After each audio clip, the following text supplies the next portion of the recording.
வருது, சீக்கிரமாக வருது. 4 ஆண்டு சிறை தண்டனை அப்படின்னு வருது. நான் அதுக்கெல்லாம் பயப்படல.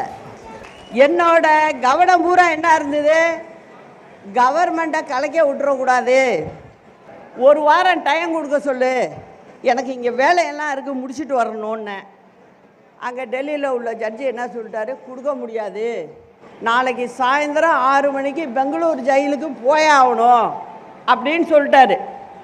உடனே என்ன பண்ணுறேன், உடனே எம்எல்ஏக்களை கூட்டி உட்கார வச்சு நான் பேச வேண்டியதெல்லாம் சொல்லி, இப்போ இருக்கிறார் இல்லையா, இவரை முதலமைச்சராக தேர்ந்தெடுத்தோம்.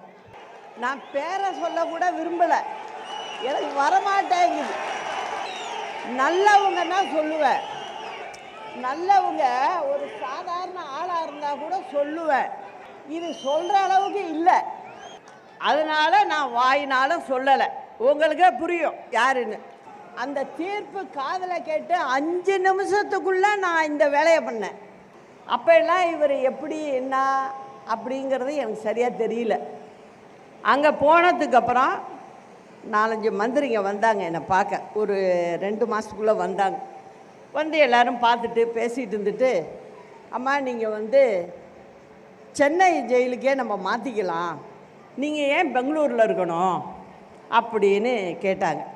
அதில் செங்கோட்டையன் ரொம்ப கேட்டார். அதை ஏதோ தெய்வாதீனமாக எனக்கு கடவுளே சொன்னிச்சு போல இருக்கு, இல்லைன்னா நான் இன்னைக்கு பேசிக்கிட்டு இருப்பேனாங்கிறதே கஷ்டம். அப்புறம் பின்னாடி போக போக தான் தெரிஞ்சிச்சு எனக்கு, நம்ம வேண்டான்னு சொன்னது தான் நல்லது அப்படின்னு நினைக்கிற அளவுக்கு வச்சுட்டாரு. அதனால் என்னென்னா உடனே ஒரு பொதுக்குழுவை கூட்டி என்னை நீக்கிறாங்க. நான் ஒரு முதலமைச்சராக உட்கார வச்சுட்டு போயிருக்கேன், அப்போ எப்படியாப்பட்ட ஆளாக இருக்கணும். என்ன நீ ஒரு பேப்பரை தூக்கி போடுற மாதிரி போட்டால் எப்படி இருக்கும்? நான் எப்போதுமே கோபத்தை காட்டுறதே இல்லை, அதனால் இதை விட்டு தான் பார்க்கணும் அப்படின்னு சொல்லிட்டு, சரி நம்ம பார்த்துக்குவோம் அப்படின்னு சொல்லிட்டு விட்டுட்டேன். ஆனால் அதுக்கப்புறம் என்ன ஆச்சு, உள்ளார பார்த்தீங்கன்னா நான் வெளியில் சொல்லலை இது வரைக்கும், என் வீட்டில் உள்ளவங்களுக்கு யாருக்கும் தெரியாது. இன்றைக்கி தான் எனக்கு நடந்ததை இந்த பக்கம் உள்ள உங்கள்கிட்ட எல்லார்ட்டையும் சொல்லணும், தமிழ்நாட்டு மக்களுக்கு இது தெரியணும் அப்படிங்கிற முடிவில் தான் இன்னைக்கு தான் நான் வாயை திறந்து இதை சொல்கிறேன். இது வரைக்கும் யாருக்குமே தெரியாது என்ன நடந்தது. அங்கே உள்ளார பார்த்தீங்கன்னா டெய்லியே எனக்கு பிரச்சனை. இவர் இங்கே இருந்துக்கிட்டு அங்கே உள்ளவங்களோட பேசிக்கிட்டு ஆஃபீஸருங்களெல்லாம் கையில் போட்டுக்கிட்டு, நான் உக்காந்தா தப்பு, அங்கே நின்னா தப்பு, இப்படி தான் அந்த ஜெயிலையும் நான் இருந்துட்டு வந்திருக்கேன். அதுக்கப்புறம் என்ன ஆகுது, இடையில என்னுடைய கணவருக்கு உடம்பு சரியில்லை, பார்க்கணுன்னு கேட்குறாரு, அதனால் பரவல் கொடுங்க, விடுப்பு கொடுங்க அப்படின்னு சொல்கிறாங்க. எனக்கு அந்த ஊர் ஜெயில் தான் பரவல் கொடுக்கணும், அவங்க 15 நாள் கொடுத்துட்டாங்க. ஆனால் இங்கேருந்து பதில் வர மாட்டேங்குது. நம்ம உட்கார வச்சுட்டு போன அரசாங்கத்துலேருந்து பதில் வரல. என்ன வருது, 15 நாள் கொடுக்க முடியாது, 5 நாள் தான் கொடுக்க முடியும், அதுக்கு மேலே கொடுக்க முடியாதுங்கிறார்.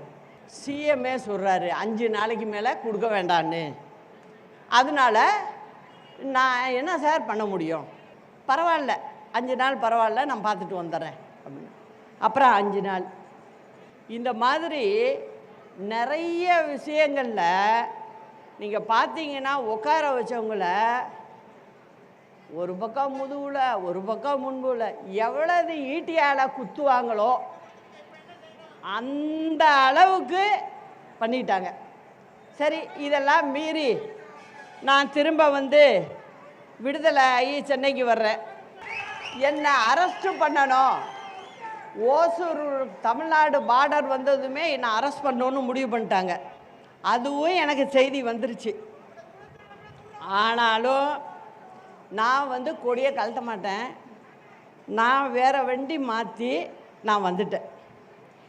இது எதுக்கு சொல்கிறேன்னா, இந்த அளவுக்கு கட்சியில் யாரும் இருக்கக்கூடாது, கட்சியில் மூத்தவங்களாம் இருக்கக்கூடாது, எல்லாரையும் வெளில தள்ளணும். இதெல்லாம் என்ன போக்கு? இதனால் என்ன ஆகுது? கட்சியே சரிஞ்சு கீழே போயிட்டுருக்கு. அதுதான் உண்மை. இவரை பொறுத்த வரைக்கும் தான் இருக்கணும், கட்சி என்ன ஆனாலும் பரவாயில்ல, கட்சி தொண்டரை பற்றி தூளின்னு நினைக்கல, ஆள் சரியில்லை, இன்னும் திருந்தலையே அப்படிங்கிற நினப்புக்கு போகிறாங்க.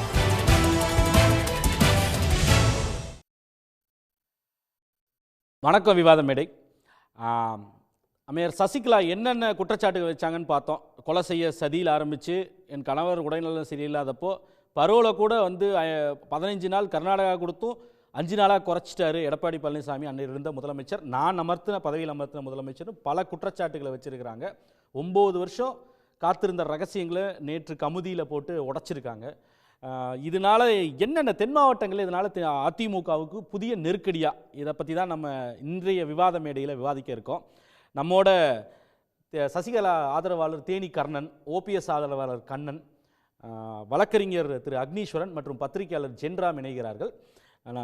அக்னி, உங்ககிட்டே இருந்தே தொடங்குறது சரியாக இருக்குன்னு நினைக்கிறேன். உங்கள் மேலே தான் அத்தனை சார்ஜ் ஷீட்டும், கொலை செஞ்ச முயற்சி, அடுத்தது எனக்கு பரோலு கூட நாளை குறைச்சிட்டாங்க, கர்நாடகா கூட காட்டின கரிசனம் கூட நான் உட்கார வச்ச முதலமைச்சர் என் மேலே காட்டல, கணவர் உடம்பு சரியில்லாதப்போ அப்படின்னு. சசிகலாம்மா அவங்க பேசுகிறது 9 வருஷம் கழித்து உண்மையை சொல்கிறேன் அப்படின்னு சொல்கிறாங்க.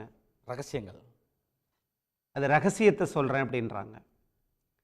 2021 சட்டமன்ற பொது தேர்தலில் அரசியலை விட்டு ஏன் விலகி நின்றாங்க, அதுக்கும் என்ன ரகசியம் அப்படிங்கிறதையும் இப்போ சொன்னாங்கன்னா சரியாக இருக்கும். 21 2021 1. ரெண்டாவது, அவர்கள் அம்மையார் ஜெயலலிதா அம்மா அவங்கள அவங்க இயக்கியிருக்கலாம், ஒரு ஆட்சி அதிகாரத்தை நடத்தியிருக்கலாம். ஆனால் மரியாதைக்குரிய தமிழ்நாட்டின் எதிர்க்கட்சி தலைவர் திரு எடப்பாடி பழனிசாமி அவர்கள் தேர்ந்தெடுத்தது அவர்கள் தானே. அவங்க தான் அதையும் சொல்கிறாங்க. நான் அமர்த்திட்டு போன முதலமைச்சர் தான் எனக்கு பரவலை குறைச்சாரு, என்னை கொல்ல முயற்சி செஞ்சார், கைது பண்ண ட்ரை பண்ணார், ஆனால் அதனால கார் மாறி கூட வந்தேன்னார். இப்போது கொல்ல முயற்சி செய்தது என்பது இந்த தேர்தல் நேரத்திற்கான ஒரு முடிவாக அவங்க எடுத்திருக்கலாம். அது திராவிட முன்னேற்ற கழகத்திற்கு உதவுகிற போக்காகவும் நான் பார்க்கிறேன். அவங்க தனி கட்சி தொடங்கிட்டாங்க, அவங்க களங்காண போகிறாங்க, 2 வேட்பாளர்களை நிறுத்த போகிறாங்க. எப்படி திமுகவுக்கு எப்படி உதவ முடியும்? 2021 தனி கட்சி ஆரம்பிச்சிருக்கலாமே. அது இத்தனை நாள் கேட்டு பார்த்தாங்க, 2024 தனி கட்சி ஆரம்பிச்சிருக்கலாமே. அப்பவும் அதே தானே சொன்னாங்க, கட்சி ஒன்றிணையணும். போன மாதம் வரைக்கும் கட்சி ஒன்றிணையணும், நம்ம எல்லாரும் வலுப்பெற்று திமுகவை எதிர்க்கணும்னு தீய சக்தி இல்லைன்னு அவங்களே சொல்லிட்டு இருந்தாங்க. இவ்வளவு நாள் சதி நடந்திருக்கிறது என்பதை மௌனமாக இருப்பதனால் அப்போ என்ன பொருள்? தகிச்சுக்கிட்டு இருந்தாங்களோ என்னவோ. அப்போ இப்போ ஏன் சகிச்சுக்கிற முடியல? இல்லை, ஒரு விஷயம் நான் பதில் சொல்ல விரும்புகிறேன். நான் என்ன சொல்கிறேன்னா, பேசிட்டு வந்தேன். இல்லை, நான் என்ன சொல்கிறேன்னா, இவைகள் எல்லாமே தமிழ்நாட்டில் ஒரு அரசியல் தேர்தலை சந்திப்பதற்கு ஒவ்வொருவரும் ஒரு தீப்பந்தத்தை நகர்த்தி கொண்டே இருக்கிறார்கள். அதிமுகவை பலவீனப்படுத்த வேண்டும். அது யார் பலனடைஞ்சாங்களா, பதவியை அனுபவிச்சாங்களா, அல்லது இந்த மாதிரி பதவிக்காக இயங்குகிறாங்களான்றதெல்லாம் எனக்கு தெரியாது. அப்போ இது அம்மையார் சசிகலா கட்சி ஆரம்பிக்கிறது அதிமுகவை பலவீனப்படுத்தும் அப்படின்றது 100% எந்த ஒரு இயக்கத்தையும் பலவீனப்படுத்தாது சார். எப்படி பலவீனப்படுத்தும் முயற்சின்றீங்க? அவங்க எடுக்கக்கூடிய முயற்சி அவர்களுக்கு பின்னடைவை தரும்னு சொல்ல வரேன். அதுக்கு தான் நான் முதல்ல இருந்து சொல்றேன். 2021 அரசியலை விட்டு ஒதுங்குகிறேன்னு ஏன் சசிகலா அம்மா சொன்னாங்க? என்ன அடிப்படையில் சொல்றீங்க திமுகவுக்கு சாதகமா இது போகுது அப்படின்னு? அதை ஏன் இவ்வளவு நாளா விட்டுட்டு இப்ப மட்டும் எடுக்கிறாங்க? அதனாலதான் இத்தனை நாள் அவங்க ஒன்று சேரணும்னு சொன்னாங்க. கடைசி வரைக்கும் ஒத்து வரலன்றனால தனி கட்சி ஆரம்பிச்சு அம்மா ஆட்சி அமைப்பேன் அப்படின்றத அவங்க சொல்றாங்க. அரசியல்ல அவங்க எடுக்கக்கூடிய முடிவு தான். ஆனா நேர காலம்னு ஒண்ணு இருக்குல்ல, ஒரு குறிப்பிட்ட நேர காலத்துக்கு மேல எந்த ஒரு இதுவாக இருந்தாலும் அது சட்டம் அனுமதிக்காது. அவங்க முதல்வர் வேட்பாளர்னு சொல்லலையே. அப்படி யாருமே இப்ப கேட்கலையே. சட்டப்படி அவங்களுக்கு அந்த சிக்கல் மட்டும் தான் இருக்கு. அந்த வழக்குகளை வாபஸ் வாங்கியாச்சா? அவங்களுக்கு சட்டத்தை அவங்க நிக்கிறது தானே அவங்களுக்கு பிரச்சனை. புது இந்த கட்சி ஆரம்பிச்சா தேர்தல் அவங்களுக்கு கிளைமே இல்லையே. எல்லாமே சரி சார். அவர்கள் முயற்சி செய்கிறார்கள். இதுவரைக்கும் என்ன முயற்சி செய்தார்களோ அதை விட சற்று கடுமையாக முயற்சி செய்கிறார்கள். ஆனால் அதிமுக என்பது உச்சநீதிமன்ற தீர்ப்பு, தேர்தல் ஆணையத்தின் முடிவு எல்லாத்தையும் வச்சுதான் அவங்களும் ஒரு முடிவெடுப்பாங்கன்னு நான் பார்க்கிறேன். அவங்க தான் எடுத்துட்டாங்களே புது கட்சி. இருந்தாலும் கர்ணன்ட்ட கேட்போம். அதிமுக சொல்றேன் இல்ல கேட்போம், கர்ணன்ட்ட கேட்போம். கர்ணன், அதாவது இந்த முடிவெடுத்திருக்கக்கூடிய நேரம் என்பது திமுகவுக்கு உதவி செய்யறதுக்காக ஏதோ ஒரு உள்நோக்கத்தோடு ஒரு தேர்தலை மனசுல வச்சுட்டு தான் இந்த மாதிரி குற்றச்சாட்டுகள் எல்லாம் வந்து ஒரு தீப்பந்தத்தை தூக்கிட்டு வர்றாங்க அப்படின்னு சொல்றாங்க. திமுக உதவுறதுக்காக வந்து சசிகலா அப்படி பண்றாங்களா புது கட்சி ஆரம்பிக்கிறதெல்லாம்? முதலில் சன் நியூஸ் நேயர்களுக்கும் மற்றும் நெறியாளர் கார்த்திகன் சார் அவர்களுக்கும் முதல் வந்திருக்கக்கூடிய விருந்தினர் அனைவருக்கும் வணக்கத்தை தெரிவித்துக் கொள்கிறேன். இல்லை, ஒரு விஷயம் நான் என்ன சொல்ல வரேன்னா, திரு அக்னீஸ்வரனுக்கு தான் பதில் சொல்ல விரும்புகிறேன். என்னென்னா, திமுகவினுடைய பி டீம் யாருன்னா திரு இன்றைய எதிர்க்கட்சி தலைவர் திரு எடப்பாடி பழனிசாமி என்று நாடு ஃபுல்லாக தெரிஞ்சுக்கிட்டு இருக்கு. என்ன காரணம் அப்படின்னா, இன்றைய துணை முதலமைச்சர் அவர்களே சொல்லியிருக்கிறாங்க எடப்பாடி பழனிசாமி 100 ஆண்டு காலம் வாழ வேண்டும் அப்படின்னு. அப்போ அதில் அக்னீஸ்வரன் புரிந்து கொள்ள வேண்டும் நீங்கள் திமுகவினுடைய பி டீம் யார், எடப்பாடி பழனிசாமி என்பதை. அதுக்கடுத்தபடியா கட்சி 100 ஆண்டு காலம் வாழணும் ஒருத்தர் வாழ்த்துறது என்ன எப்படி தவறாகும்? அது என்ன, அது எதிர்கட்சியா இருப்பதுன்றதுக்காக வந்து அவர் தவறா நினைக்க முடியுமா? அவர் 100 ஆண்டு காலம் வாழணும்னு வாழ்த்துறது நல்ல விஷயம் தானே. ஆமா, அவர் வாழ்ந்தா தானே திமுக வாழும். அவர் அப்படியே இருந்துட்டு அதிமுகவை அவர் முடக்கடி பண்ணிக்கிட்டே இருந்து தொண்டர்களுடைய வெறுப்பை சம்பாதித்தால் கண்டிப்பா திமுக வாழ்ந்து கொண்டு தான் இருக்கும். அதுல எந்த மாற்றம் இருக்கு?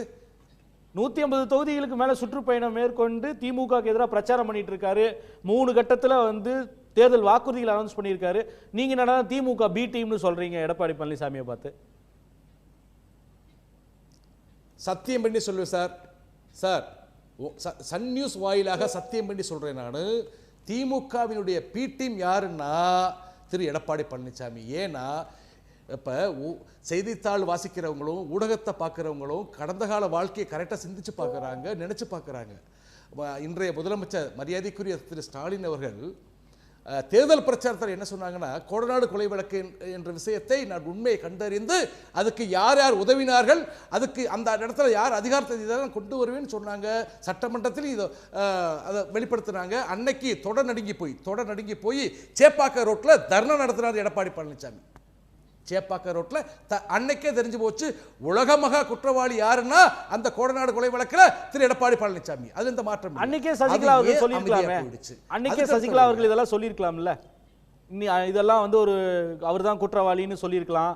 இல்லை அன்னைக்கே வந்து என்ன கொல்ல சதி செஞ்சாரு எடப்பாடி பழனிசாமின்னு சொல்லியிருக்கலாம். சக்தீஸ்வரன் இதான் கேட்கிறாருல்ல, ஏன் இவ்வளோ நாள் என் மௌனம் காத்தீங்க, 2021 எதுக்கு தேர்தலில் நிற்கல, இவ்வளோ நாள் என்ன கொலை முயற்சி செஞ்சார் எடப்பாடி பழனிசாமின்னு ஏன் சொல்லலை, என்னை கைது செய்ய முயற்சி செஞ்சார் அதனால தான் கார் மாறி வந்த ஹொசூர்ல இருந்து அப்படின்னு ஏன் சொல்லலை? அந்த கேள்விகளுக்கு பதில் இருக்கா? ஆமாம் ஆமாம், கண்டிப்பாக இருக்கே. இல்லை சார், ஒரு தாயுள்ளம் கொண்டு பெற்ற பிள்ளைகள் ஒருத்தர் நல்ல வழியில் போவான், ஒருத்தர் கெட்ட வழியில் போவான். அவங்க எல்லாம் மனம் திருந்தி வரக்கூடிய வாய்ப்பு இருக்கு. அவர்களை திருத்த வைக்கக்கூடிய கடமை சின்னமாவுக்கு இருக்கு. அதனால தான் இது நாள் வரைக்கும் நேற்று வரைக்கும் பொறுத்திருந்தாங்க. திருந்தலையே. நான் திமுகவுக்கு அடிமையாகத்தான் இருப்பேன், பாஜகவுக்கு அடிமையாகத்தான் இருப்பேன், இந்த கட்சியை நாசம் பண்ணுவேன். தொண்டர்கள் யாருன்னு கேட்கிறாரு. அந்த தொண்டர்கள் தான் தொடர்ச்சியாக சின்னமாட்ட முறையிட்டு, அம்மா தொண்டர்களாகிய நாங்க இருக்கிறோம், நீங்க கட்சி ஆரம்பிங்கம்மா, கண்டிப்பா இந்த துரோகத்துக்கு கண்டிப்பா ஒரு முடிவு வெட்டுமான்னு சொல்லும் பொழுது எங்களுடைய கொள்கை வழிகாட்டி அண்ணாவினுடைய உருவம் வைத்து, அது எங்களுடைய கட்சியினுடைய நிறுவன தலைவர் புரட்சித் தலைவர் எம்ஜிஆருடைய உருவம் வைத்து, எங்களுடைய புரட்சித் தலைவி அம்மாவுடைய உருவம் வைத்த சுத்தமான அதிமுக கொடினா அம்மா காமிச்ச கொடி தான். அந்த கொடி உலகமுள்ள ரீச் ஆயிடுச்சு சார். ஆகவே எடப்பாடி பழனிசாமிக்கும் பாடம் புகட்டுவோம், ஆளும் அரசுக்கும் பாடம் புகட்டுவோம் கூடிய விரைவில். கேட்குறேன் அவர்கிட்ட. திரு ஜென்ராம், இதை நம்ம எப்படி டீகன்ஸ்ட்ரக்ட் பண்ணுறது? ஒரு பக்கம் இந்த டைமிங்கை வந்து கேள்வி எழுப்புறார் திரு அக்னீஸ்வரன். இது வந்து ஒரு அதிமுக வந்து திமுகவுக்கு உதவுவதற்காக எடப்பாடி செய்யக்கூடிய வேலை. பி டீம் உண்மையிலேயே அவர் தான் அப்படின்னு சொல்லி ஆனால் தேனி கர்ணன் சொல்கிறாரு. ரெண்டு பேரும் ஆனா ஏதோ ஒரு விதத்துல ரெண்டு பேரும் பரஸ்பரம் ஒருவர் பலவீனப்படுத்திக்கிறாங்கன்னு புரிஞ்சுக்க முடியுதா? ஏன்னா கமுதியில போய் அவங்க கூட்டத்தை வந்து கட்சியை அனௌன்ஸ் பண்றாங்க. நேற்று அதே நாளில் வந்து என்னென்ன துரோகம் எங்களுக்கு செய்தார், எப்படி கட்சி வந்து பலவீனமாச்சுன்னு ஒரு நீண்ட பத்திரிகையாளர் சந்திப்பை நடத்துறார் ஓபிஎஸ். 1.5 மணி நேரத்துக்கு மேலே என்னென்ன நடந்துச்சுன்னு இன் கிரானாலஜி அப்படியே சொல்லிட்டு வர்றாரு. அப்போ ரெண்டு பேரும் ஒரே நாள் ஒரு 2 pronged அசால்ட்டா ரெண்டு பேரும் சேர்ந்து அடிக்கிறாங்களா? ஒருவர் மட்டும் தப்பிச்சு போய் வேற பக்கம் போயிட்டார் டிடிவி அப்படின்னு எடுத்துக்கணுமா? இல்ல, ஒருவர் வந்து கட்சி தொடங்குகிறேன்னு சொல்லி அடிக்கிறாருன்னு அர்த்தம். இன்னொருவர் கட்சி தொடங்கவே மாட்டேன் அப்படின்னு ஒரு உறுதியோட பேசுறாருல்ல. ரெண்டு பேரும் ஒரே மாதிரியான ஒரு நிலைப்பாட்டில் அதை அணுகல. ஒருவர் கட்சி தொடங்குறாரு, இன்னொருத்தர் கட்சி தொடங்கல. அது போக எல்லாரும் ஒருங்கிணையணும் அப்படின்னு சொல்லி சொல்லி பார்த்தாங்க. அது தேனிகர்ணன் சொல்வது வந்து முழுக்க முழுக்க ஏற்கக்கூடிய வாதம். அந்த ஒரு இடம் ரொம்ப தெளிவாக இருக்குது அவர் சொல்றதுல. எல்லாரும் சொல்லி பார்த்தோம், நேற்று வரைக்கும் சொல்லி பார்த்தோம், மீண்டும் மீண்டும் சேர்க்க மாட்டோம்னு உறுதியாக சொல்லும் போது அவங்க சர்வைவல் ஒண்ணு இருக்குல்ல, அவங்க ஏதாவது ஒரு விதத்துல அவங்க வந்து ரியாக்ட் பண்ணி ஆகணும். கட்சியை விட்டு அரசியலை விட்டு போக முடியாது. அவர் என்ன தவறு செய்தேன் சொல்லுங்க, நான் அரசியலை விட்டு போறேன் அப்படின்னு நேற்று ஓபிஎஸ் சொன்னது கூட வெளியில போவதற்காக இல்ல. அவர் வந்து என்ன ஆப்ஷன் இருக்கு எனக்கு, நான் திரும்ப கட்சிக்குள்ள சேர கேட்கிறேன், நீங்க சேர்க்க மாட்டேங்கிறீங்களே அப்படின்னு மக்களிடத்துல தன்னுடைய நிலையை சொல்லி மக்களுடைய அனுதாபத்தை சம்பாதிக்கிற டோன்ல தான் சொல்றாரு. விலகி போற டோன். சங்கரமடம் ஏதாவது போய் சேர்ந்துட்டுமா அப்படின்னு சங்கரமடத்துக்கு போயிருக்குமான்னு கூட சொன்னாரு. ஒரு விரக்தியில பேசுறாரு. ஆமா ஆமா, விரக்தியில பேசினாரு. பட் அது வந்து மக்களிடத்துல தன்னுடைய நிலையை சொல்வது, கையேறு நிலையில நான் இருக்கிறேன் அப்படிங்கிறத சொல்வதற்கான ஒரு முயற்சியாகத்தான் நான் நினைக்கிறேன் அதை. அதுக்கப்புறம் வேறு எந்த வழியும் இல்லை, எந்த மாற்றம் இல்லை. அதனால சுவரோட சுவரா என்னை சேர்த்து வச்சு சாத்தி என்னை வந்து நெருக்கடிக்கு உள்ளாக்கும் போது நான் அதிலிருந்து விடுபடுவதற்கு நான் எடுக்கும் எந்த முடிவாக இருந்தாலும் அது சரியான முடிவுதான் அப்படிங்கிறத மக்கள் ஏற்றுக்கொள்ள வேண்டும்ங்கிறதுக்கான கிரவுண்டை நேற்று அவர் போட்டுட்டாரு அப்படின்னு தான் நான் நினைக்கிறேன். அந்த மக்களுடைய உணர்வை அவருக்கு சாதகமாக திருப்புவதற்கான அட்டம்ப்டா தான் அதை பார்க்கிறேன். அதே செய்தியை இவங்க கட்சி தொடங்குகிறேன் அப்படின்னு சசிகலா அம்மாவும் அதே வேலையை செய்திருக்கிறாங்கன்னு தான் பார்க்க வேண்டியது இருக்கு. ஆனா பெரிய குற்றச்சாட்டாக இருக்குது, கொல்ல சதின்னு சொல்வது பெரிய குற்றச்சாட்டாக இருக்குது. அதுல பொலிட்டிக்கலா அக்னீஸ்வரன் சொல்ற மாதிரி பொலிட்டிக்கலா இத சார்ஜ் பண்றாங்க எலெக்ஷன் நேரத்துல அப்படின்னு ஒரு பார்வை பார்த்துட்டு கடந்தும் போகலாம். அது உண்மையாக இருக்கக்கூடிய நிலைமையில லீகல்லி அதுக்கு வந்து சட்ட ரீதியாக அதை ஃபாலோ பண்ணி அடுத்த கட்டத்துக்கு அதை நகர்த்தவும் செய்யலாம். அது அவங்க என்ன செய்ய போறாங்க இனிமே அப்படிங்கிறத பார்த்தா தான் தெரியும். மற்றபடி இன்னொரு விஷயம் கேட்க வேண்டியிருக்கு. அதாவது இந்த குற்றச்சாட்டுகளை தாண்டி இப்போ இதனுடைய அரசியல் தாக்கம் என்னவா இருக்குன்றது நம்ம முக்கியமா பார்க்கணும். சென்ற சட்டமன்ற தேர்தலையும் சரி, போன 2021 2024 நாடாளுமன்ற தேர்தல் பார்லிமெண்ட் எலெக்ஷன்லையும் அதிமுக இந்த தென் மாவட்டங்களில் இந்த சசிகலா ஓபிஎஸ் அவர்கள் செல்வாக்கு மிகுந்த பகுதிகள்னு சொல்லக்கூடிய இடங்களில் ஒரு பெரிய பின்னடைவை சந்தித்ததை நாம் பார்த்தோம். 7 தொகுதிகளில் டெபாசிட்டை இழந்தார்கள் பாராளுமன்ற தேர்தலில் 2024. அதில் ஒரு முக்கியமான தொகுதி வந்து ராமநாதபுரம், ஓபிஎஸ்ஏ களம் கண்டார். அப்போ மேலும் அவர்கள் பலவீனமாக அதிமுக அறியப்படுற இந்த இடங்கள்ல இவர்களுடைய தனி கட்சி பிரவேசம், சசிகலாவோட தனி கட்சி, அவர் ப்ளஸ் ஓபிஎஸ் வந்து ரெபல் பண்ணுறது, அவர் மீண்டும் போகாமல் அவர் தனித்து வந்து எடப்பாடியை டார்கெட் செய்கிறதுன்றது இன்னும் வந்து அதிமுக பலவீனப்படுத்துமா? டிடிவி தினகரன் ஒருவர் தான் இருக்கார். அவர் வந்து சொந்த சித்தின்னு சொல்லக்கூடிய சசிகலா அவர்களை பதர்ன்ற வார்த்தையெல்லாம் பயன்படுத்தி பேசுகிறார். ஒரு திடீர் இட்லி திடீர் சாம்பார் பேசுவது, இது வந்து ஒரு அதிமுகவை பலவீனப்படுத்தும் அப்படின்னு நாம் புரிஞ்சுக்கலாமா? அதிலிருந்து தான் வரக்கூடியது அந்த வார்த்தை.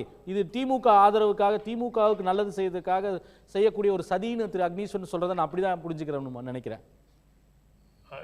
அதிமுகவை பலவீனப்படுத்தும்னு சொன்னா அதிமுகவை சார்ந்தவர்கள் தானே பேசணும். அதை பற்றி ஆர்பி உதயகுமார் பேசியிருக்கலாம், செல்லூர் ராஜு பேசியிருக்கலாம், எடப்பாடி பழனிசாமி பேசியிருக்கலாம். நம்ம எல்லாம் ஆச்சரியப்படுத்தும் விதமாக இதுக்கு ரியாக்ஷன் வந்து டிடிவி டேந்து ஏன் வருது அப்படிங்கிறது ஒரு கேள்வியாக இருக்குது. அதுல இம்மீடியட்டா இதுல பாதிக்கப்படுறது வந்து அவராகத்தான் இருக்கிறாரு அப்படின்னு நினைக்கிறேன். அவர் என்ன நோக்கத்துக்காக அந்த கூட்டணிக்குள்ள கொண்டு சேர்த்தாங்களோ அந்த நோக்கம் அடிபட்டு விடும் அப்படிங்கிற கவலை, அவருடைய இம்பார்ட்டன்ஸ் அந்த கூட்டணிக்குள்ள குறைந்துரும் அப்படிங்கிற ஒரு நிலை. அது போக அந்த தென் மாவட்டங்கள், டெல்டா மாவட்டங்கள்ல செல்வாக்குங்கிறது அம்மையார் சசிகலா, தினகரன், ஓபிஎஸ் 3 பேரும் சேர்ந்து இருந்தால் கிடைக்கக்கூடியது பெரிய வலிமையாக இருக்கலாம். அந்த 3 பேரும் ஒரே அணியில இல்லாம வெவ்வேறு அணியாக இருந்தால், ஒருவருடைய வேட்பாளரை எதிர்த்து இன்னொருவர் வேட்பாளர் போடும் நிலையில இருந்தா அது இழப்பு தங்களுக்கு அதிகமாக இருக்குங்கிறத அதிமுக சைடுல உணர்ந்துதான், தேசிய ஜனநாயக கூட்டணி சைடுல உணர்ந்துதான் டிடிவி ரியாக்ட் பண்றாரு. அது ரொம்ப சர்ப்ரைசிங்கா தான் இருக்கு. காக்காயும் குருவியும் நெல்மணிகளை கொத்தி செல்வதன் மூலமாக அறுவடை செய்த நெல் அளவு குறைந்து விடாது அப்படின்னு சொல்றாரு. பதர்கள்ங்கிற வார்த்தையை பயன்படுத்துறாரு. திடீர் இட்லி திடீர் சாம்பார் மாதிரி புதிய கட்சிகளால எங்களுக்கு எந்த பாதிப்பும் இல்லைன்னு சொல்றாரு. அது ஓபிஎஸ் தொடர்பாக முதல்ல ரொம்ப ஹார்ஷா பேசினவர். அதுக்கப்புறம் நேற்று டிடிவியை நான் ரொம்ப மதிக்கிறேன், ஆனா அவரை மாதிரி நான் பேசல, நான் அவர் மேல மரியாதை வச்சிருக்கிறேன், நாகரிகமாக நான் பேசலன்னு ஓபிஎஸ் சொன்னதுக்கு பிறகு அதற்கு பிறகான ஸ்டேட்மெண்ட்ல நானும் அவரை மதிக்கிறேன், அவர் எனக்கு நண்பர் அப்படின்னு சொல்றாரு. அவர் என்டிஏக்குள்ள இந்த டெவலப்மெண்ட்டுக்கு பிறகு என்டிஏக்குள்ளேயே டிடிவி அன்கம்ஃபர்டபுளா ஆயிட்டாரோ அப்படின்ற மாதிரி ஒரு உணர்வும் அதை பார்க்கும்போது வருது. ஒரு முக்கியமான புள்ளியில நீங்க தொட்டீங்க. அதாவது என்டிஏ கூட்டணிக்குள்ள என்ன காரணத்திற்காக திரு டிடிவி கூட்டிட்டு வரப்பட்டாரோ அதுலேயே ஒரு பெரிய சிக்கல், அதுலேயே அவருக்கு ஒரு ப்ரெஷர் ஏற்பட்டிருக்கு அப்படின்ற விஷயத்த சொன்னீங்க. அவரோட முக்கிய நோக்கம் தென் மாவட்டங்கள் பலவீனத்தை அட்ரஸ் பண்ணுறதுக்கு தான் கூட்டு வரப்பட்டதுன்னு. அப்போ அதுவே அங்கேயே அவருக்கு ஒரு நெருக்கடின்றது அப்படிதான் நம்ம எடுத்துக்கணுமா? ஆமாம், நிச்சயமாக அதில் நெருக்கடி இருக்கு. அதனாலதான் அவர் அஜிடேட் ஆகி ரியாக்ட் பண்ணியிருக்காரு அப்படின்னு நான் பார்க்கிறேன். அதாவது கருத்து வேறுபாடு கொண்டு சசிகலா குடும்பத்துக்குள்ளிருந்து அவர் விலகி கூட போகலாம். ஆனா அவர்களுக்கு எதிராக ஒரு கடுமையான விமர்சனத்தை முன்வைக்க வேண்டிய அவசியம் பொதுவாக இருக்காது இந்த மாதிரி போறவங்க. அப்படி இருக்கும்போது அவர் ஏன் சசிகலா புதிதாக கட்சியை தொடங்கினார் அப்படிங்கறது கேள்விப்பட்ட உடனேயே அந்த டெவலப்மெண்ட்டை அவர் ஏன் ஹார்ஷா எதிர்கொள்கிறார், இந்த மாதிரி கடுமையான விமர்சனத்தோட ஏன் எதிர்கொள்கிறார்ங்கிறது ஆச்சரியமாக இருக்கு. அவர் சிரித்து கொண்டே எல்லா விஷயங்களையும் சமாளிக்கிறாரு. சில சமயங்கள்ல அந்த ஆரம்ப கட்ட நெருக்கடிகள் எல்லாம் அவர் எப்படி சமாளிச்சிருக்காருங்கிறத பார்த்திருக்கிறோம். அப்பெல்லாம் இந்த மாதிரி உணர்வுகளை வெளிப்படுத்த மாட்டாரு. இந்த முறை ஏன் அப்படி வெளிப்படுத்தி இருக்கிறார் அப்படிங்கிறது ஒரு பெரிய கேள்வி. பதற்றம் இருக்கா டிடிவி தினகரன்ட்ட? ஒரு பதற்றம் இருக்கா? சசிகலாவும் ஓபிஎஸ் அவர்களும் தன்னுடைய பொலிட்டிக்கல் ரெலவன்ஸை கேள்விக்குறியாக்கிடுவாங்கன்னு.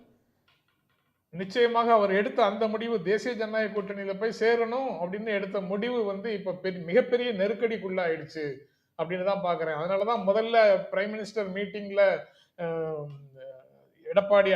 அண்ணன் எடப்பாடி பழனிசாமி எல்லாம் பேசியவர். அதுக்கப்புறம் இப்ப எங்களுக்கான இடங்களை கூட அவர்கிட்ட பேச மாட்டோம், பிஜேபியிடம் பெற்றுக் கொள்வோம்னு ஒரு டிஸ்டன்ஸ் மெயின்டைன் பண்றதுக்கு முயற்சி பண்றாருல்ல அந்த இடத்துல. அப்போ இந்த டெவலப்மெண்ட் அவரை எங்கேயோ கொண்டு அவரை நெருக்குதலுக்கு உள்ளாக்குது அப்படிங்கிற மாதிரி தான் புரிந்து கொள்ள வேண்டியதாக இருக்குது. அது போக அவர் போடுற கேண்டிடேட்டோ அதிமுக கேண்டிடேட்டோ அந்த தென் பகுதிகளில் ஓபிஎஸ் அல்லது சசிகலா 2 பேர்ல யாராவது போடுற கேண்டிடேட் மூலமாக அவங்க வெற்றி பெறவில்லை என்றாலும் இவர்களை வெற்றி பெற விடாமல் தடுக்கக்கூடிய ஒரு ஆற்றல் அவர்களுடைய இந்த டெவலப்மெண்ட்ல இருக்குன்னு அவருக்கு ஒரு பதற்றம் வந்திருக்கலாம். அதுதான் முக்கியமான விஷயமாக தெரியுது. பேசுவான். அது கண்ணன் அவர்கள் தான் சரியான நபர் நினைக்கிறேன் விளக்குவதற்கு. கண்ணன், ஓபிஎஸ் நேற்றைய பேச்சு, சசிகலா அவர்களுடைய பேச்சுக்கள் எல்லாம் புதிய கட்சியெல்லாம் பார்க்கும் பொழுது அஜெண்டா எப்படியாவது எடப்பாடி அவர்களை வீழ்த்தணும் அப்படின்றது தானா? அதற்கான ஒரு செயல்பாடு தானா இது எல்லாமே? ஓபிஎஸ்னுடைய செயல்பாடு, சசிகலா அவர்களுடைய நகர்வு எல்லாம்.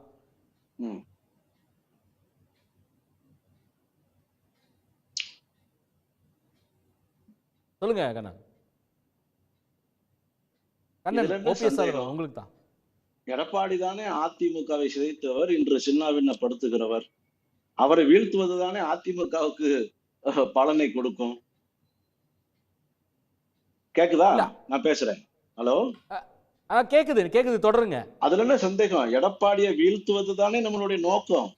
எடப்பாடி தானே உண்டு வீட்டுக்கு ரெண்டகம் செய்திருக்கிறார். அப்ப அக்னீஸ்வரன் கேக்குறாருல, அது திமுக உதவி செய்யாதா? திமுகவோட பி டீம் ஆகாதா அப்படின்னு அக்னீஸ்வரன் கேக்குறாருல. நெஞ்சு பொறுக்குதில்லையே இந்த நிலைகட்ட மனிதரை நினைத்து விட்டால் என்று.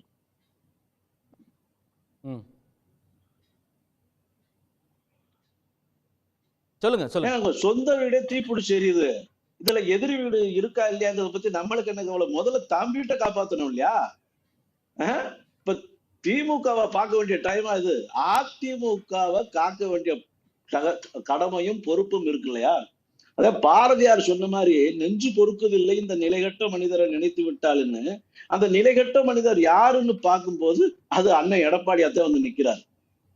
ஏற்கனவே துணை முதலமைச்சர் சொல்லியிருக்கிறாரு, பதவி வேணும்னா 4 காலில் போறது, பதவியை காத்துக்கிடணும்னா டெல்லியில 4 காரை மாத்துறது அப்படின்னு அவர் ஏற்கனவே விமர்சிச்சிருக்கிறார்.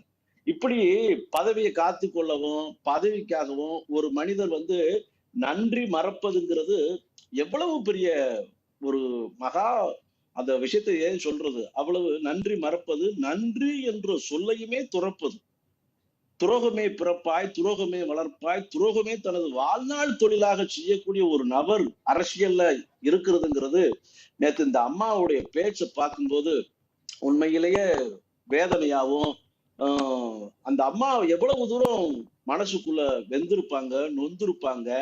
பேர், புகழ், அந்தஸ்து, கௌரவம், பணம், பதவி, படாடோவம், இந்த மாநிலத்திலேயே உயர்ந்த பதவியை கொடுத்தவங்களுக்கு அந்த இடத்தை பெற்றுக்கிட்டு பதவி கொடுத்தவங்களையே உதாசீனப்படுத்தி இருப்பதுங்கிறது துரோகத்தின் உச்சம் இல்லையா? எட்டப்பன், யூதாசு, இந்த மாதிரி துரோகத்தில் பிம்பமா இருக்கக்கூடியவங்களுடைய அந்த செயலை பின்பற்ற கீழ்த்தரமான செயல் இல்லையா? வாழ்வின் இறுதி கட்டமான ஈமச் சடங்குங்க ஒரு கணவருக்கு ஒரு மனைவி செய்ய வேண்டிய ஒரு ஈமச் சடங்கு.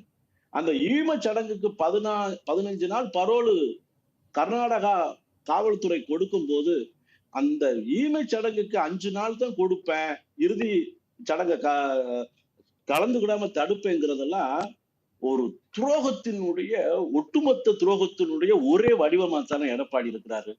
உண்மையிலேயே அக்னீஸ்வரன் துரோகத்தினுடைய உருவம் தான் எடப்பாடி. யூதாஸ்ன்றாரு, எட்டப்பன்றாரு. ஒரு இறுதி சடங்கு கூட வாழ்க்கையில நான் பேசிட்டு அவர்கிட்ட அவர் கருத்தை வாங்கிட்டு வர்றேன் கண்ணன், அப்படிதானே அக்னி? அந்த கருத்துக்கு நான் பதில் சொல்ல விரும்பவில்லை. அடுத்த கேள்வி. இல்லை, அதனால தான் அந்த விரக்தியால் தான் இவ்வளவு கேட்குறாங்கன்றாங்க. இன்னொன்று முக்கியமாக இன்னொரு விஷயம் நான் உங்ககிட்ட கேட்க வேண்டியது இருக்குது. நேற்று டிடிவி தினகரன் ரியாக்ட் பண்ணுறாரு. புது கட்சி ஆரம்பித்து இத்தனை குற்றச்சாட்டுகளை தொடர்ந்து பட்டியலிடுறாங்க, கொலை முயற்சி முதற்கொண்டு. தென் மாவட்டத்தில் இருக்கக்கூடிய ஒரு முன்னாள் அதிமுக அமைச்சர், முன்னணி நிர்வாகி கருத்தே சொல்லலை. அதில் வந்து ஒரு கால்குலேட்டட் சைலன்ஸ் இருக்கா? இது ஏதாவது பேசினா நமக்கு எதிராக போகும் தேர்தல் நேரத்தில் அப்படின்ற ஒரு அச்சத்தால் தான் யாருமே, எடப்பாடி முதற்கொண்டு யாருமே அதிமுகவில் பேசாமல் இருப்பதற்கான காரணம் பயம் வந்துருச்சா சசிகலா அவர்களை பார்த்து? அரசியலில் பயம்தான் இருக்க முடியுமா என்ன? அப்போ பேசலாமே. நேற்று தானே ஆரம்பிச்சிருக்கிறாங்க, பேசுவாங்கல்ல. அப்படி பார்த்தோம்னா நம்ம இப்படி கேட்பாங்க, 9 வருஷமா ஏன் பேசலன்னு கேட்க முடியும். அதுக்கு தான் விளக்கம் கொடுத்துட்டாரு. அப்படிலாம் அதே மாதிரி அவங்களும் விளக்கம் கொடுப்பாங்க, அவ்வளோதான். இல்லை, ஒரு அச்ச உணர்வு இருக்கு அப்படின்றாங்க சார். நீங்கள் என்ன சார் அரசியலில் அச்ச உணர்வு, பய உணர்வு அதெல்லாம் ஒன்றுமே கிடையாது சார்.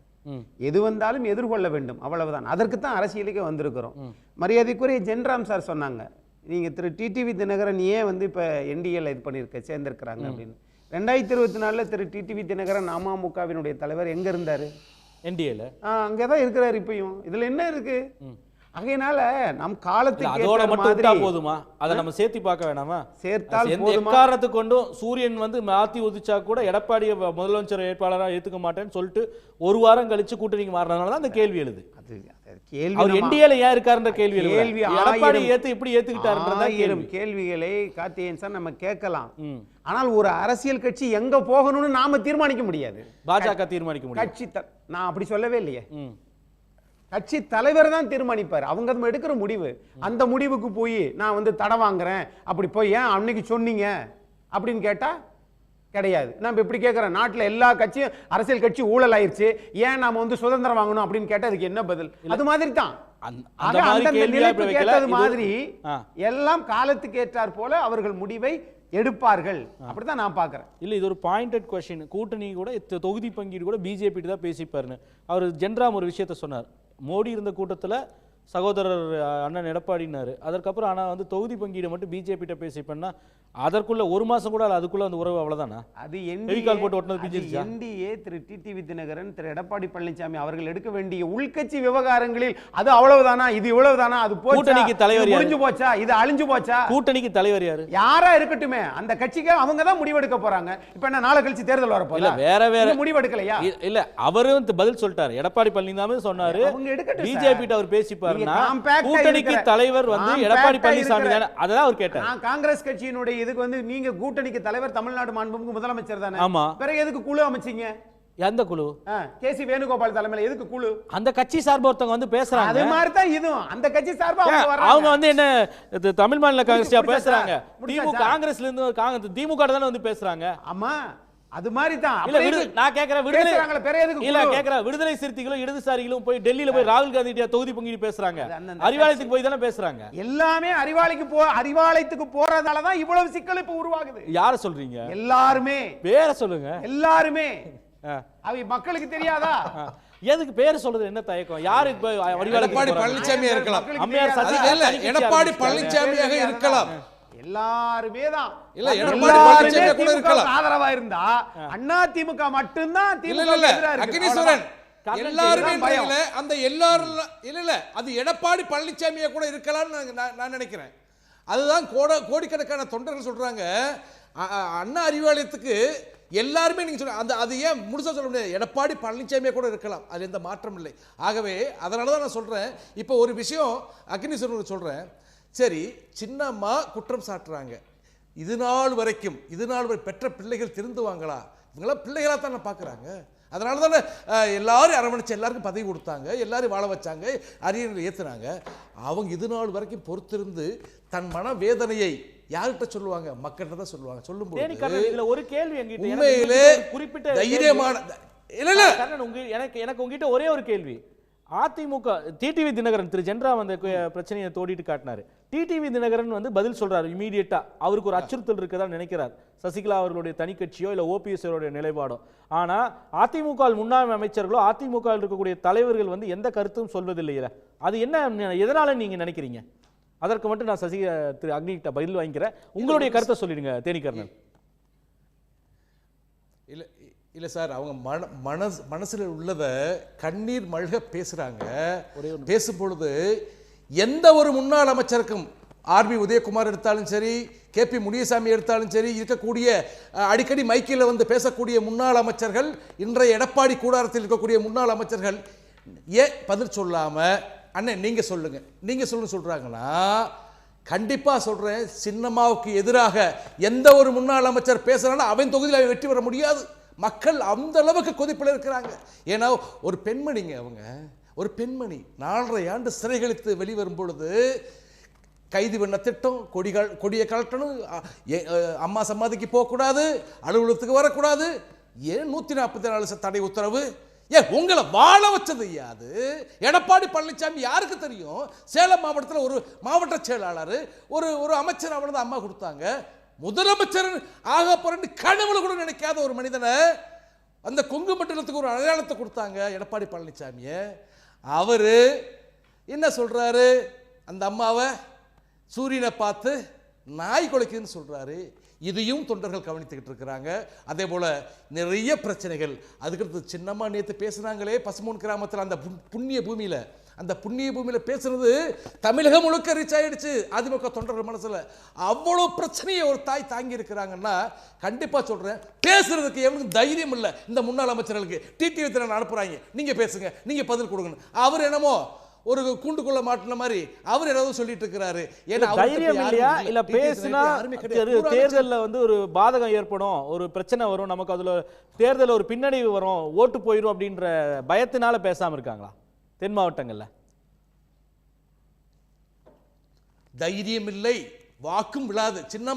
சின்னம்மானாலதான் நீங்க உதயகுமார் யாரு? உதயகுமார் ஆரப்பாளையம் பஸ் ஸ்டாண்ட்ல சுண்டல் வித்தவெல்லாம் இன்னைக்கு அமைச்சர்கள் சின்னம்மானால தானே. ஆர்பி உதயகுமார் யாரு? ஒவ்வொரு அமைச்சர்களும் எம்எல்ஏக்கள் யாரு? சின்னம்மா அவங்க தான் பரிந்துரை பண்ணாங்க, அவங்க தான் அவங்கள வாழ வச்சாங்க. பேச முடியுமா? பேச மனசு வருதா? அப்ப தினகரனை வச்சு தான் பேசணும்னு எடப்பாடி பழனிசாமி தினகரனை வந்து தூண்டி விட்டு நீ பேசுப்பான்றாரு. ஆனா தினகரன் கூட்ட ஒரு ஆள் கூட கிடையாது. ஒரு சில நிர்வாகியை தவிர்த்து நேத்து கூட அந்த மேடையில் தினகரனுடைய நிர்வாகிகள் தான் முன்னிலைப்படுத்தப்பட்டுச்சு. நேற்று நடந்த அந்த பொதுக்கூட்டத்தில், அம்மாவுடைய பிறந்தநாள் பொதுக்கூட்டத்தில் தினகரன்கிட்ட இருந்த மாநில அளவில் அவங்க நிர்வாகம் பண்ண ஒவ்வொரு நிர்வாகி தான் அங்கே இருந்தாங்க. அப்போ ஒட்டுமொத்த தொண்டர்களும் ஓர் அணியில் திரண்டிருக்கிறார்கள். புரட்சித்தாய் சின்னம்மா தலைமையேற்று கூடிய விரைவில் அண்ணன் ஓபிஎஸ் அவர்களும் சின்னம்மாவை சந்திக்க போகிறாங்க.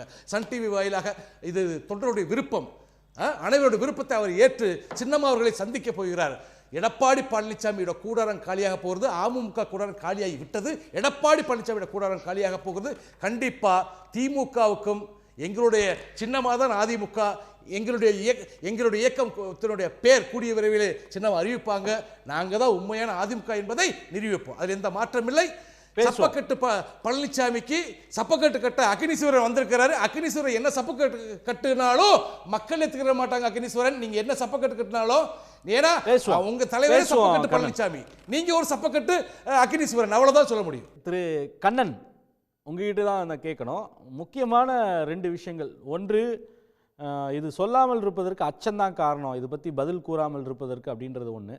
ஆனால் பொதுவில் இதில் நம்ம கடைசியாக வந்து பாட்டம் லைன் ஒரு விஷயம் பார்த்தோம்னா, இந்த தனி கட்சி ஆரம்பிப்பதனாலோ இல்லை ஓபிஎஸ் அவர்கள் ஏதோ ஒரு நிலைப்பாடு எடுப்பதாலோ, இன்ஃபேக்ட் ஓபிஎஸ் அம்மையார் சசிகலா அவர்கிட்ட வரப்போறாருன்னு தேனிக்கரன் பிரேக்கிங் நியூஸே கொடுக்குறாரு.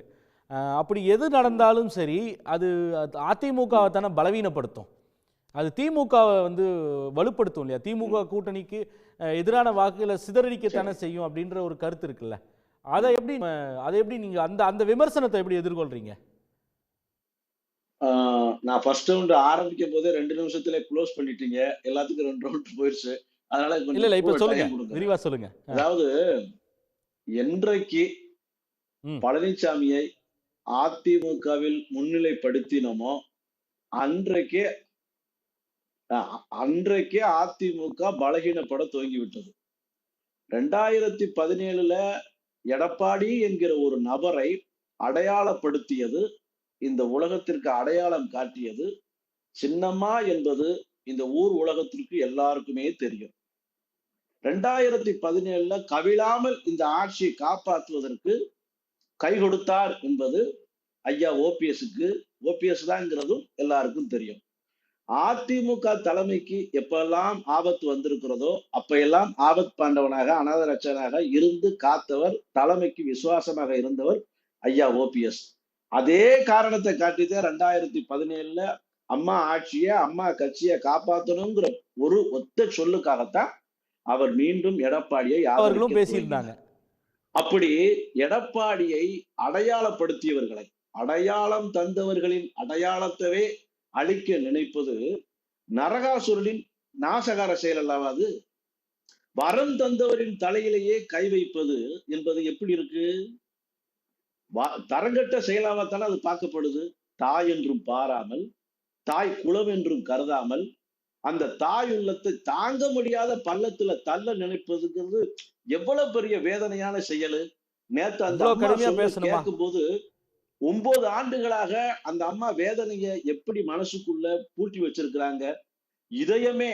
இதயமே உடைந்து போற அளவுக்கான வேதனைகளை வச்சிருக்கிறாங்க. இதயமே இப்படி ஒரு பிறவி இந்த கட்சியில வந்து தன்னால அறிமுகப்படுத்தப்பட்டு விட்டாரே என்று கருதித்தான் அந்த அம்மா அவர் பேரை சொல்லக்கூட வெக்கப்பட்டுக்கிட்டு, அப்படி ஒரு பேரவே நான் சொல்றதுக்கே நான் கூசுங்கிற அளவுக்கு தன்னை அந்த பேரை உச்சரிக்காமலே விட்டுட்டாங்க.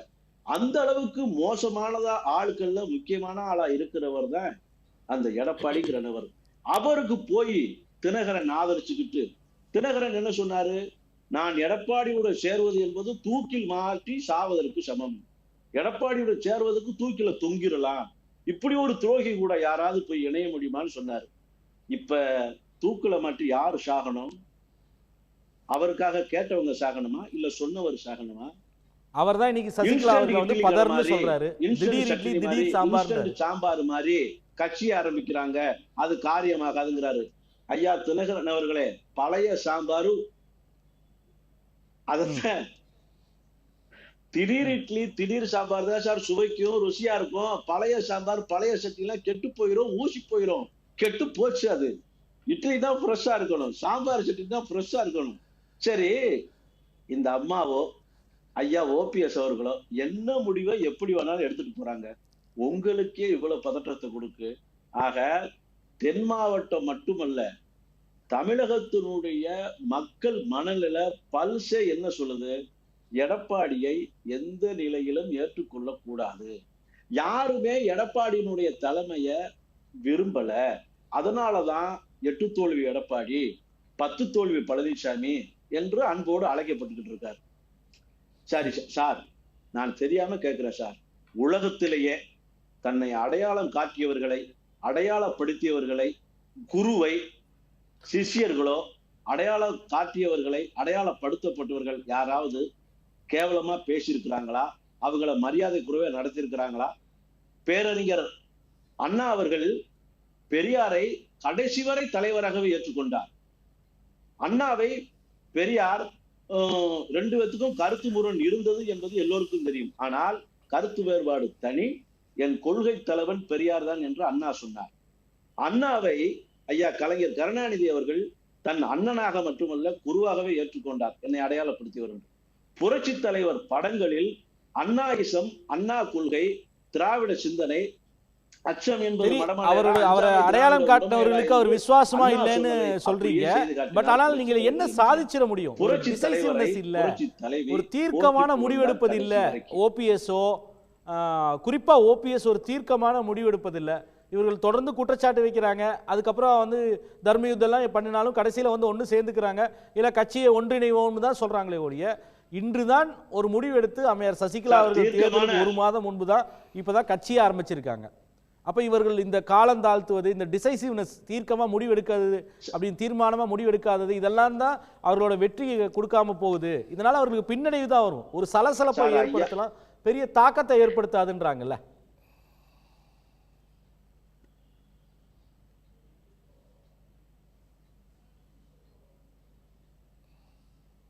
சொல்லுங்க சார். ஐயா ஓபிஎஸ் அவர்களோ அம்மா சசிகலா அவர்களோ அதிமுகவை கெடுக்க வேண்டும், அதன் வளர்ச்சியை தடுக்க வேண்டும், அதிமுக வெற்றி வாய்ப்பை சிதைக்க வேண்டும்ங்கிற எந்த சிந்தனையும் அவங்களுக்கு கிடையாது. அதனாலதான் அவர் தர்ம யுத்தம்ங்கிற பேர்ல என்ன நடத்தினாரு? அதிமுக எதிர்ப்பாவா அதிமுகவில் இணைய வேண்டும்ங்கிறதுக்கு தான், இன்றைக்கும் கட்சியை ஒன்றாக்க வேண்டும் என்பதற்கு தான். சின்னம்மா அவர்கள் இவ்வளவு நாள் ஏன் பொறுமை காத்தாங்க? கட்சியை ஒண்ணு சேர்க்கணும், பிரிந்து இருந்தவர்களா பிரிந்திருக்க கூடாது, எல்லாரும் ஒண்ணு சேர்க்கணுங்கிறது. பிரிப்பதும் பிரித்தாலும் சூழ்ச்சியை தொடர்ந்து செய்வதும் தொடர்ந்து தொடர்கதையாக நிகழ்த்து கொண்டிருப்பது யார்? எடப்பாடி. கட்சி அழிஞ்சாலும் பரவாயில்ல, தொடர் தோல்விகளை தொடர்ந்து சந்திச்சாலும் பரவாயில்ல, என் நிலையை மட்டுமே உயர்த்தி கொள்ள வேண்டும், தன் சுயநலத்தை மட்டுமே பிரதானப்படுத்தி முன்னேறி கொள்ள வேண்டும் என்கிற ஒரு சுயநலவாதியாத்தானே எடப்பாடி இருக்கிறாரு. அப்ப எடப்பாடியை வீழ்த்துவதுதான் இந்த தேர்தலுடைய நோக்கமாக இருக்கிறது. உண்மையிலேயே அதிமுக எப்பொழுதெல்லாம் பிரிந்திருக்கிறதோ அப்பொழுதெல்லாம் திமுகவிற்கு அது பலத்தை கொடுத்திருக்கிறது. ஆக அதிமுகவை ஒன்றாக இருக்க வேண்டும் என்ற சிந்தனை யாருக்கு வர வேண்டும்? அதிமுக தலைமை தாங்குவதற்கு இருக்க வேண்டும். அப்படி இருக்கிறதா எடப்பாடிக்கு? ஆக அதிமுகவின் தலைமை தாங்குவதற்கு எடப்பாடிக்கு தகுதி இல்லை. இன்னொன்று, புரட்சி தலைவர் ஆரம்பிச்ச கட்சி விதிப்படி இன்றைக்கு அதிமுக இயங்குகிறதா?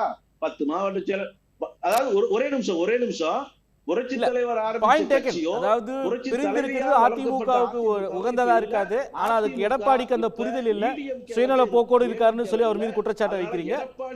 Point taken. பேசுவோம், நமக்கு நேரம் இல்ல. திரு ஜென்ராம், அதாவது முக்கியமான விஷயம், அவங்க ஒப்புக்கொள்கிறார்கள் வெளிப்படையாகவே.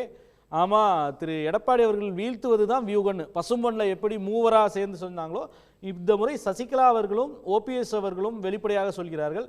திரு தேனிகர்ணன் ஒருபடி மேலே போய் அவர் சசிகலா அவர்கிட்ட போக போறார், அவர்களோடு இணைந்து பணியாற்ற போறார்னே சொல்றாங்க. அப்போ நிச்சயமாக ஒரு பலவீனமான அதிமுகவிற்கு அது ஒரு பின்னடைவை ஏற்படுத்தாதான். நான் உங்ககிட்ட இன்னொன்று கேட்க வரும்போது, அந்த பயத்தினால தான் வந்து தென் மாவட்டங்களில் சசிகலா அவர்களுக்கு எதிராக பேசுவதோ ஓபிஎஸ்க்கு எதிராக பேசுவதோ இன்னும் வந்து தங்களை பலவீனப்படுத்துன்றனால தான் அதிமுகவிலிருந்து இது வரைக்கும் ரியாக்ஷனே வரல பெரிய அளவுக்கு அப்படின்னு எடுத்துக்கலாமா? இந்த கேள்விக்கு பதில் சொல்றதுக்கு முன்னால எனக்கு இந்த ப்ராசஸ்ல இந்த வளர்ச்சி போக்குல, அரசியல் போக்குல ஒரு சந்தேகம் வருது. அதற்கான விளக்கத்தை அடுத்து நீங்க திரு தேனிகர்ணன்ட்ட பேசும்போது விளக்கம் அவர் சொல்லிட்டாருன்னா வசதியாக இருக்கும் அப்படின்னு நினைக்கிறேன். என்ன பிரச்சனைனா, உறுதியாக அவர் சொல்ற மாதிரி ஓபிஎஸும் சசிகலாவும் சேர்ந்து ஒரு நெருக்கடியை அதிமுகவுக்கு கொடுக்கும் நிலை வந்தா கூட அவங்க இந்த தேர்தலுக்குள்ள தேசிய ஜனநாயக கூட்டணியில போய் சேர மாட்டாங்கிறதுக்கு ஏதேனும் உத்தரவாதம் உண்டா? கடைசி நேரத்தில் சமரசம் இல்லாத ஒரு போராட்டமாக எடப்பாடியை வீழ்த்துவதுங்கிற போராட்டத்தில் சமரசம் இல்லாமல் இருப்பார்கள்ங்கிறதுக்கு ஏதேனும் உத்தரவாதம் உண்டா? இல்ல எடப்பாடி பழனிசாமி அதை இப்ப கேட்டே வந்துடுறேன் திரு ஜென்ராம். அவர் வந்து பதில் சொல்றாரு. ஏன்னா இப்பதான் மதியம் வந்து அம்மையார் சசிகலாவோட ஒரு கூட்டத்தை வந்து டிஸ்கஷன் முடிச்சுட்டு தான் வந்திருக்கார். தேனிகர்ணன் உறுதியளிக்க முடியுமா என்டிஏக்கு போக மாட்டீங்கன்னு, சமரசம் செய்ய மாட்டீங்கன்னு? அது தினகரன் மாதிரி சின்னம்மா வந்து இந்த இயக்கத்தை 33 வருஷமா அம்மாவோட இருந்து அம்மா அவர்களை பல முறை அரியணையில் அமர வைத்து ஏகப்பட்ட இன்னல்களை சந்தித்து புரட்சித்தலைவர் எம்ஜிஆர் அவர்கள் இறப்பு காலகட்டத்திலையும் அம்மா அவர்கள் இறப்பு காலகட்டத்திலையும் அவங்க நிறைய பார்த்துட்டாங்க. இதெல்லாம் ஆட்டி படைக்கிறது யாரு, இதுக்கெல்லாம் ஆடுறவை யாரு, இந்த இயக்கத்தை குழப்பறவை யார், எல்லாமே அம்மாவுக்கு தெரியும். அதுதான் மனம் நொந்து அவங்க பேசியிருக்காங்க அந்த மேடையில். ஒரு காலகட்டத்திலும் நாங்கள் எடப்பாடி பழனிசாமி என்ற ஒரு நயவஞ்சகனை முதலமைச்சர் வேட்பாளராக ஏற்றுக்கிற மாட்டோம். நாங்கள் தனித்து நின்று சின்னம்மா எத்தனை தொகுதியை குறிப்பிடுறாங்களோ வேட்பாளரை நிறுத்தி நாங்கள் வெற்றி காண்போம் என்பதை உறுதியாக சொல்லுகிறேன். என்டிஏ கூட்டணிக்கு எங்களுக்கு எந்த ஒரு சம்பந்தம் இல்லை என்பதை உறுதியளிக்கிறேன். தெளிவுபடுத்திட்டார் திரு ஜென்ராம். ஓகே. அதற்கு பிறகு அமைப்பு வலிமை இருக்கு, பண வலிமை இருக்கு, அதிகார வலிமை இருக்கு. இது எல்லாம் வந்து எடப்பாடி பக்கத்துல தான் இந்த நிமிடத்துல இருக்குது.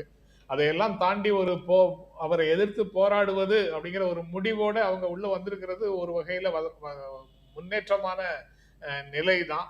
அவங்க சொல்ற மாதிரி எத்தனை தொகுதிகளில் போட்டியிடுகிறார்களோ அத்தனை தொகுதிகளில் அதிமுகவை மிகப்பெரிய நெருக்கடிக்கு உள்ளாக்கக்கூடிய வலிமையை அவர்கள் பெற்றிருக்க கூடும். அவங்களுடைய பேச்சும் அவங்க தொடர்ந்து இன்னைக்கு பேசிட்டு அவங்க வெற்றி பெற வாய்ப்பு இருக்கிறது. சின்னமா அவங்க எத்தனை தொகுதியில போட்டி போடுறாங்களோ வெற்றி பெற வாய்ப்பு இருக்கிறது.